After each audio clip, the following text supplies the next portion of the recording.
Bonjour à tous, ici Piero San Giorgio. Aujourd'hui, on va parler de dissidence.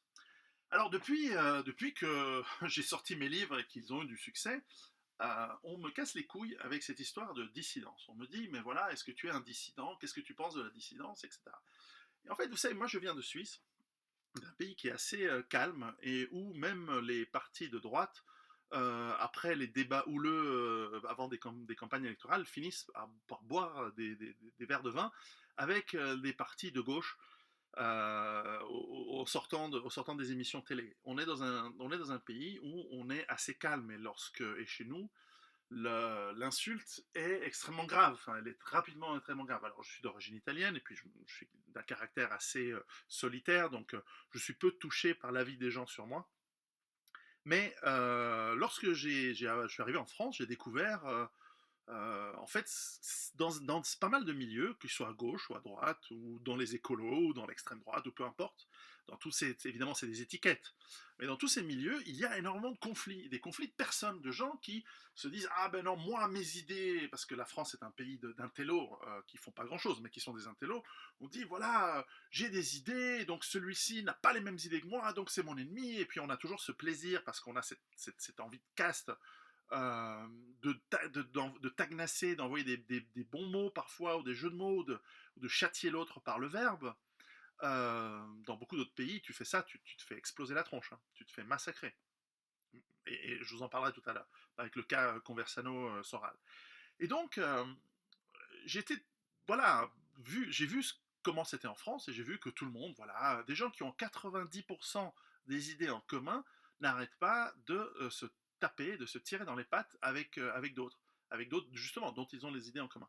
Et c'est vrai à gauche, c'est vrai à droite, alors je sais pas si c'est très français ou si c'est dans l'air du temps, ou si c'est Internet qui fait ça, mais les égos, évidemment, des gens font que très vite, on a ces conflits incessants et qui m'insupportent. Mais vous ne pouvez pas m'imaginer à quel point ça m'insupporte. D'ailleurs, vous m'entendez rarement faire des commentaires sur les gens parce que, je veux vous dire, il y a des gens, j'admire pratiquement tout le monde dans ce milieu. Il y a des humoristes excellents, il y a des militants et depuis très longtemps. Et moi, je ne fais pas partie de ce monde-là parce que d'une part, je suis suisse, donc je ne suis pas français d'une part, mais également, je vois, c'est dans ma nature, hein, j'essaie de voir ce qui me relie aux gens et pas ce qui me divise. Donc quand je vois un Serge Ayoub, je trouve les idées géniales dans ce qu'il a à dire. En plus, il a un grand talent d'écrivain, c'est vraiment un talent qui s'ignore, c'est vraiment dommage. Euh, alors certes, il y a des éléments, l'approche sociale qu'il a ne correspond pas à ma nature, mais c'est pas parce que ça me correspond pas que j'ai raison. Et puis, c'est pas parce que ça ne me correspond pas que je vais avoir de l'hostilité avec lui. J'ai pris Serge Ayoub parce que c'est quelqu'un qui est admirable, franchement.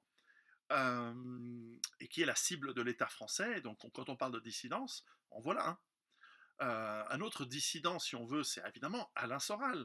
C'est un peu le boss en France, c'est le boss dans ce milieu. J'ai énormément d'estime pour Alain Soral. Alors, il a cette capacité intellectuelle à conceptualiser la réalité qui est géniale. Son concept de droite des valeurs et gauche du travail, c'est brillant. Opposé à la gauche sociétale, donc la gauche LGBT, immigrationniste, globaliste, et la droite des affaires, qui est une droite financière, bancaire, qui veut voilà, qui est pro-immigration et qui utilise la gauche comme alibi. Et il a compris, il a sorti une dizaine de concepts comme ça, qui sont absolument géniaux, qu'il sait souvent expliquer, et qui souvent... Alors c'est vrai, il a une manière de s'exprimer très agressive, mais elle est efficace. Et puis, est-ce qu'il y a des éléments avec lesquels je ne suis pas d'accord? Mais bien sûr, je pense qu'il a une fixation un peu exagérée sur les juifs, les sionistes, etc. Mais peut-être que c'est moi qui ai tort, peut-être que c'est moi qui suis en dissonance cognitive par rapport à cette communauté, par le fait de mon éducation, par le fait de ma famille, par le fait de mes voyages. Moi, je connais un peu Israël, lui pas, etc. Mais est-ce que ça veut dire que je dois être en conflit avec lui? Mais non. Moi, j'ai plein de gens, justement, j'ai une partie de la famille qui est juive, du côté par alliance, et qui me dit ouais, mais quand même, ta Soral. Mais je dis non, mais regarde, il dit ça et ça et ça. Est-ce que tu es d'accord? Les gens me disent oui, je suis d'accord avec ça, mais ceci ou cela n'est pas d'accord. Et je pense on est en désaccord, par exemple, sur l'Israël, sur Jérusalem, sur plein de choses. mais il a tout d'abord le tact de ne jamais agresser les gens en premier. C'est quelqu'un qui répond aux agressions, chose que moi je ne fais pas, par exemple, j'en ai rien à foutre. Mais lui, il répond aux agressions quand il se fait agresser, bon, physiquement, on n'en parle même pas, mais quand il se fait agresser dans des vidéos par des gens qui essaient d'avoir de la notoriété sur son dos, eh bien, il les massacre. La manière dont il a massacré, il y avait un type qui a fini par partir au Tahiti, là, quand il dit qu'est-ce que c'est, ça pue, c'est de la merde, c'était hilarant. Donc c'est aussi quelqu'un avec plein d'humour, et puis voilà, j'ai beaucoup d'estime et rien, absolument rien contre ce personnage. Il y en a bien d'autres. Dans la série, il y en a plein. Et moi, je suis plutôt. Je suis pas sans défaut, hein, bien sûr, j'en ai plein. Je suis pas parfait, loin de là, j'ai jamais prétendu l'être. Je ne fais pas de la moraline, je ne fais pas de la morale non plus. Mais je m'efforce de rester en contact et de regarder le positif avec les gens. Alors évidemment, en faisant ceci, comme dit l'expression, à force de ne pas choisir de côté, on finit au milieu de la route écrasé. Alors ça, c'est le risque, effectivement. Donc dans certains sujets, je suis largement en train de choisir mon camp, mais sur d'autres, surtout lorsqu'il s'agit de personnes, je ne vois pas le souci. Et moi, je vois une cohérence dans ma démarche avec le fait d'avoir parlé avec tout le monde. J'ai parlé avec des musulmans, chez Imran Hussein. Je vous rappelle que c'est quand même une personne écoutée, bon, certes très minoritaire, mais écoutée par beaucoup de gens, et qui dit aux musulmans habitant en Europe de partir et de quitter l'Europe. Mais pour leur bien, et je suis d'accord avec ça. Ensuite, j'ai écouté ce qu'il a à dire sur l'islam, etc. Et j'ai fait des efforts, mais à la fin, je suis revenu à mon avis initial, qui est que, bon, voilà quoi. Ensuite, je parle avec des chrétiens, on va dire, traditionalistes, qui me semblent beaucoup plus sensés sur la doctrine que des chrétiens peut-être moins traditionalistes et complètement soumis au globalisme via le pape et ses séides du Vatican. Mais enfin bon, j'écoute. Les seules personnes que finalement je déteste et que j'insulte volontiers, en réalité, ce sont les personnes de grand pouvoir. Parce que c'est important pour moi de me démarquer. Mais pour moi d'abord, hein, c'est ce que j'avais expliqué dans une vidéo précédente sur l'utilisation de l'insulte, c'est aussi pour provoquer l'ennemi, c'est de désigner son ennemi, c'est de dire, voilà, lorsque les globalistes, Soros, le pape et tant d'autres, veulent notre mort physique, veulent notre remplacement, veulent notre extermination quelque part, euh, je ne vais pas être courtois, je vais les insulter. En revanche, des gens qui luttent contre les mêmes ennemis, je vois pas pourquoi je devrais, pour des raisons d'ego, d'ailleurs j'ai très peu d'ego en réalité, pour des raisons d'ego, m'énerver avec eux. Je n'ai pas ce besoin. Donc, qui je pourrais dire? Une autre personne que j'admire beaucoup, c'est Kemi Seba. Bien sûr, parce que il lutte pour l'indépendance et la liberté des pays africains, chose pour laquelle, vous savez, je suis un anti-impérialiste. Alors, on pourrait en débattre sur l'approche sur Israël. Certains diraient, ah, tu dis être anti-impérialiste, mais sur Israël, nanana. Et moi, je pourrais débattre avec vous sur le fait qu'à mon avis, certes, c'est un projet impérialiste colonial au 19e siècle, mais qu'aujourd'hui, ce n'est pas le cas. À voir. Alors peut-être que Pierre Hillard, aussi quelqu'un que j'admire beaucoup, me dira, ah oui, mais le plan Yinon, et moi je dirais, mais peut-être oui, tu as sans doute raison. Pierre Hillard a souvent raison et il me fait beaucoup réfléchir. Peut-être que ce plan existe, néanmoins, il n'est pas la politique officielle, c'est une option. Mais peut-être que je me trompe. Je ne suis pas dans le secret des dieux. Et lui a beaucoup plus d'informations et beaucoup plus de données dans ce sens.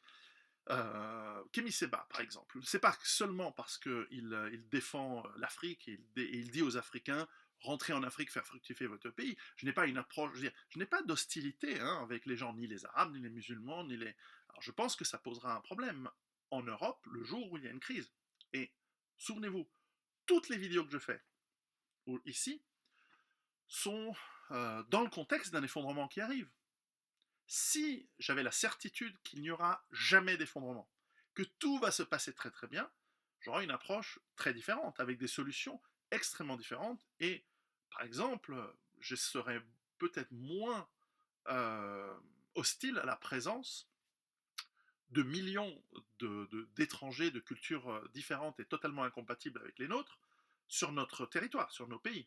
Alors je sais, vous me direz, ils ont des papiers. Ouais, ça, les papiers, ça se déchire et ça se brûle, hein. C'est pas, vous savez, avec le lance-flamme, on fait beaucoup de choses. Euh, et avec les armes biologiques aussi. Après, il reste le papier, mais il n'y a plus la personne qui le porte. Mais ça, c'est encore une autre chose. Lisez un NRBC, ça peut vous sauver la vie.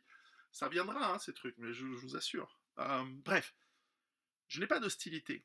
Simplement, je pense que c'est souhaitable pour eux qu'ils rentrent dans leur pays. Bref, Kémy Séba, c'est aussi quelqu'un, humainement, que je trouve très très bien. Alors certes, il a aussi une fixation sur... ça revient, c'est un peu le dénominateur commun chez beaucoup de gens dans ce milieu, contre Israël, les Juifs, etc. Mais peut-être c'est parce que, de son point de vue, il a vu le mal qu'ont fait certaines initiatives politiques, militaires, israéliennes en Afrique. Et là aussi, il y a des éléments indéniables. D'autres, qui sont discutables, mais certains sont indéniables. Il est clair qu'il y a eu des chefs de guerre qui ont reçu des armes, qui ont été sous l'influence, par exemple, d'Israël en Afrique, et ces chefs de guerre ont causé la mort, etc., de millions, parfois, de millions d'Africains. Donc, oui, je peux le comprendre de son point de vue. Mais surtout, je l'estime parce que il est assez droit dans son combat. Par exemple, je vais vous donner, alors je ne trahis aucun secret, mais par exemple, lorsqu'il y a eu ce cas de cet Africain qui vivait en France, qui a accusé la police de l'avoir soi-disant sodomisé avec un bâton, immédiatement, c'est évident que c'était des conneries, c'est évident qu'il mentait, et j'ai fait une remarque sur un réseau social en disant, bah, voilà, à mon avis, il a glissé dessus, mais il ne s'est pas du tout passé ce qu'il prétend qu'il se soit passé. Et Kimi Sema m'a envoyé un message privé en disant, dis donc, quand même, et moi je lui dis, écoute, on va voir. Je vais enlever mon commentaire, je veux pas qu'il y ait de problème entre nous, mais tu verras, j'ai raison. Et qu'est-ce qui s'est passé? Aujourd'hui, on le sait, eh bien effectivement c'était un mensonge. J'aurais pu me tromper, hein, la question c'est pas de dire j'ai eu raison, il a eu tort. Mais au lieu de faire cela de manière publique, nous nous sommes parlé entre hommes de manière privée. Lorsque j'ai un souci, lorsque j'étais en Israël et que j'ai fait une vidéo sur la plage de Tel Aviv, beaucoup de gens ont envoyé des messages par exemple, à Alain Soral, qui m'avait très gentiment invité dans le cadre de son association Égalité et Réconciliation, qui fait un travail excellent, même si on peut ne pas être d'accord avec tout. Mais voilà, moi je suis d'accord avec 95% de leurs approches. L'approche socialiste, non. L'approche parfois... Mais moi je ne trouve pas qu'ils sont anti-juifs, hein. Moi je ne trouve pas du tout. Même Soral, il explique bien à chaque fois qu'il ne mélange pas tout. Alors certes, lorsqu'il parle des élites, on voit très bien qu'il ne parle pas des élites protestantes ou catholiques en priorité. Mais en fait, il précise son propos. Et si vous écoutez bien ses messages, même pour ceux qui disent que c'est un baboucholâtre ou qu'il est pour l'immigration, je pense que c'est faux, vous vous trompez. Lorsque vous écoutez les vidéos et les messages d'Alain Soral, il est contre l'immigration massive. Alors il l'explique d'un point de vue conceptuel qui est très très bien raisonné et très très bien construit. Il ne l'explique pas d'un point de vue viscéral comme peut-être bon nombre d'identitaires peuvent l'avoir. C'est-à-dire qu'ils vivent, ils l'expliquent d'une manière conceptuelle. D'autres le vivent au quotidien parce qu'ils se font ratonner dans les banlieues, parce qu'ils sont une minorité là où normalement c'était chez eux. Eh bien évidemment que eux le vivent d'une manière beaucoup plus tripale, beaucoup plus viscérale. C'est vrai que tous les matins tu dois baisser la tête parce que tu es le seul blanc de ton immeuble, bah forcément, toute l'explication de Soral, comme quoi il y a, c'est ça, et elle est juste, comme quoi le grand patronat a voulu faire venir des gens pour casser les syndicats, casser les prix du travailleur, etc. Ça vous fait une belle jambe. Et vous êtes tellement dans le ressentiment que cette explication n'a pas de sens. Les deux sont intéressants, les deux sont écoutables, et il faut tendre la main. C'est pour ça que je trouve très regrettable, par exemple, le conflit qu'il y a eu entre Daniel Conversano et Alain Soral. Alors, pour la petite histoire, donc je finis avec Camille Seba. Voilà, Camille Seba est un homme que je respecte beaucoup.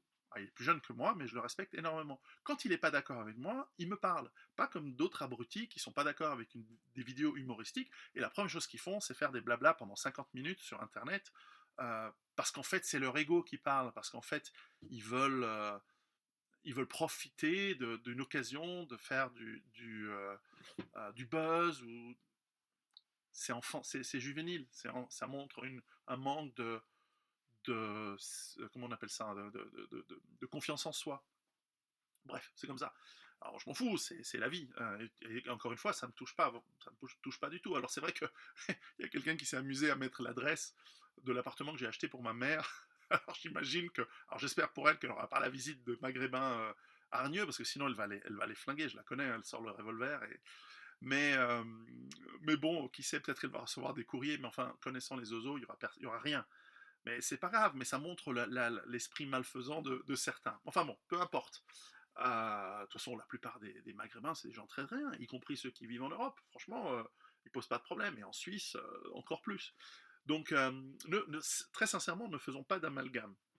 Euh, voilà, alors, Conversano et Alain Soral. Ça, c'est un exemple typique de conflit qui n'aurait pas dû exister, qui n'aurait pas dû avoir lieu. Alors, vous connaissez mon historique avec Alain Soral, comme je vous l'ai dit, c'est quelqu'un que j'estime énormément, qui a fait un travail incroyable et que je soutiens. Alors là, tout d'un coup, tous mes amis juifs vont me dire: Ah, t'es encore en train de revenir avec.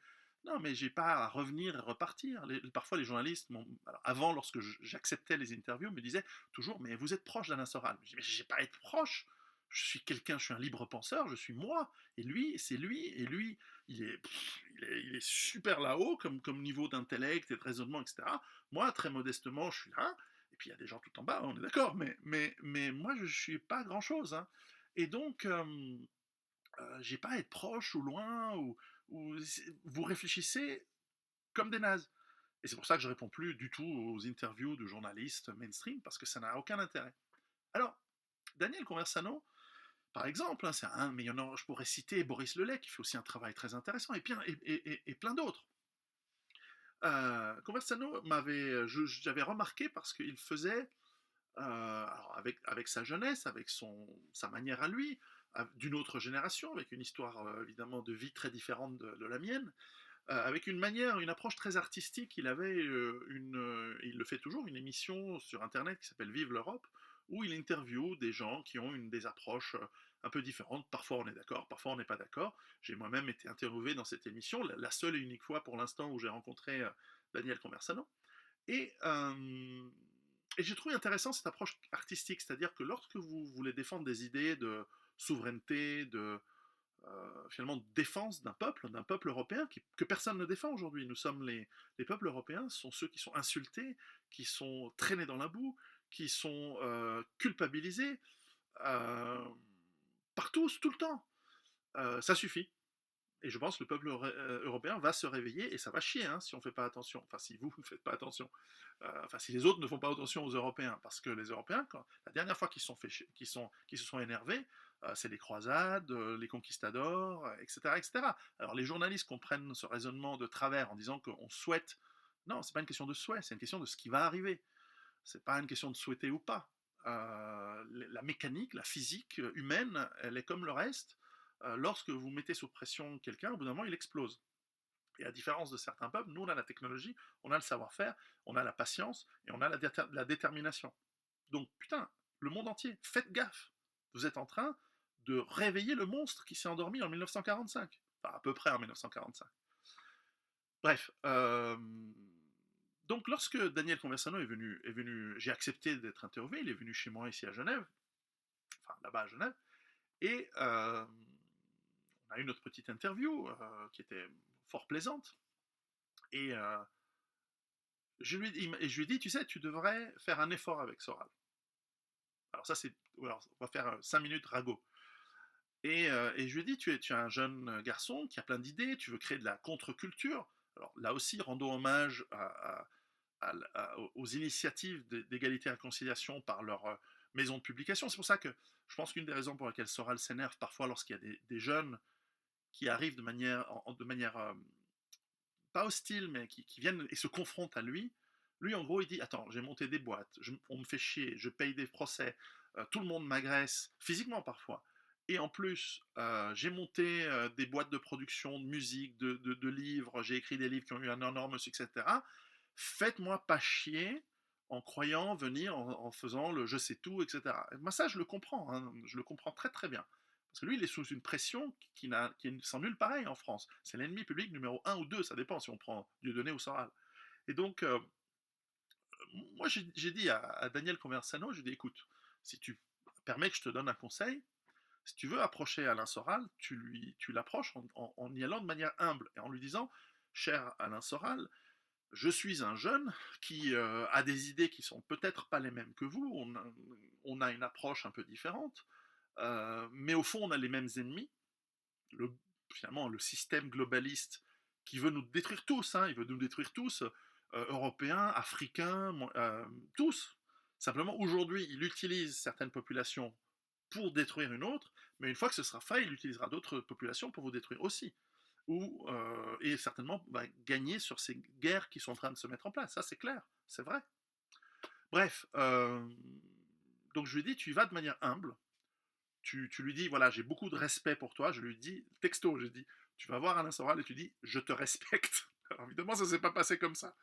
Et donc je lui dis, tu vas voir Alain Soral, entre guillemets, tu lui mets un peu de pommade, mais c'est normal.